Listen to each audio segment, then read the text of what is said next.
한국 사회에 윤석열의 존재는 신선 그 자체라는 일본 미디어. 추미애 전 법무부 장관은 오마이뉴스와의 인터뷰에서 윤석열이 혐한신문 삼총사인 조중동의 사주만 만나고 다닌 게 아니라 매우 많이 만나고 다닌 것으로 안다고 했습니다. 그래서인지 몰라도 물러난 뒤에도 현직에 있을 때와 다름없이 혐한신문들이 돌아가면서 연일 윤비어 증가를 읊어대느라고 정신없습니다. 이런 윤석열이 일본 매체의 사장들과도 친분이 있는 모양입니다. 윤석열의 사임으로 터널을 벗어날 수 없는 한일 관계에는 새로운 변수가 생겼고, 한국의 법치주의 회복은 한일 관계의 회복에 큰 영향을 미칠 것이라는 희한한 논리를 앞세운 보도가 나왔습니다. 그것은 3월 4일 와우코리아라는 매체의 한일 관계의 새로운 변수 법치주의, 검찰총장 윤 씨의 사임이 한국에서 큰 소동이 난 이유라는 제목의 기사입니다. 어떤 내용인지 요약해서 확인해 보겠습니다.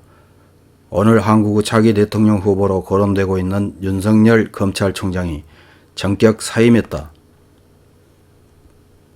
문재인 대통령은 기다렸던 것처럼 불과 1시간 만에 이를 승낙하게 했다. 한국의 매체에서는 이것이 예외 없이 톱뉴스가 되어서 큰 소동이라는 표현이 맞다. 왜 정치인도 아닌 그 사임이 한국에서 큰 소동이 되고 있는지, 아마도 한국 국민이 기대하고 있는 법치주의의 회복이 그 배경이라고 생각된다. 그가 여론에 주목받은 것은 2013년 박근혜의 집권기에 국가정보원의 여론조작 사건의 수사를 담당했을 때다. 오랫동안 성역으로 불려온 이 기관을 압수수색하거나 국가정보원장에게 공직선거법 위반과 국가정보원법 위반 혐의를 적용해 기소하기도 했다. 나중에 한국 국회는 이 사건의 증인으로 그를 소환했지만 그때 나는 사람에게 충성하지 않는다 라는 명언을 남겼다. 박근혜가 탄핵되고 문 대통령이 집권한 2017년 5월 그는 서울중앙지방검찰청장에 임명되고 2019년 6월에는 한국검찰의 톱인 검찰총장에 임명되었다. 문 대통령 입장에서는 전 정권에 타격을 준 아군인 셈이었다. 그러나 문 대통령의 정치적 동지인 양파남 조국 씨가 의혹 속에 야당의 반대에도 법무부 장관에 임명되자 윤 검찰총장은 의혹 수사를 계속한다. 조 법무부 장관이 사임하고 판사 출신 여성 정치인 추미애 씨가 후임 법무부 장관에 임명되자 대통령 측근의 수사 등으로 추 법무부 장관과 격렬하게 대립했다. 추 법무부 장관이 윤 총장을 직무정지시키자 윤 총장은 원칙대로 법률과 재판을 통해 저항했다.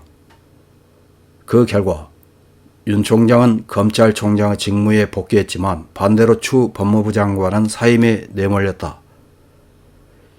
이 과정에서 한국에서는 지금의 한국에 필요한 법치주의자로서 윤 검찰총장의 인기가 높아지면서 한때 차기 대통령 후보 1순위가 되었다.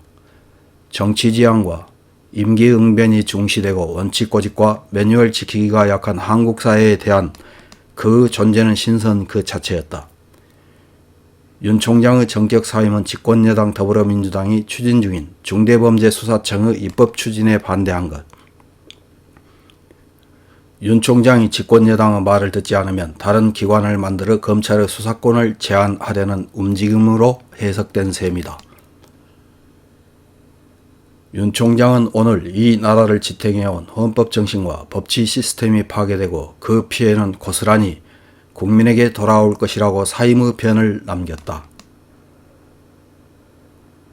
내년 3월로 예정되어 있는 한국의 대통령 선거. 그는 오늘의 사임으로 내년 3월의 대통령 선거의 출마가 빠듯하게 가능해졌다. 그 사임일 터널을 벗어날 수 없는 한일 관계에는 새로운 변수가 생겼다. 한국의 법치주의 회복은 한일 관계의 회복에 큰 영향을 미칠 것이다. 이런 기사를 읽은 일본 네티즌들은 어떤 댓글을 달았는지 몇 개 확인해보고 마치겠습니다.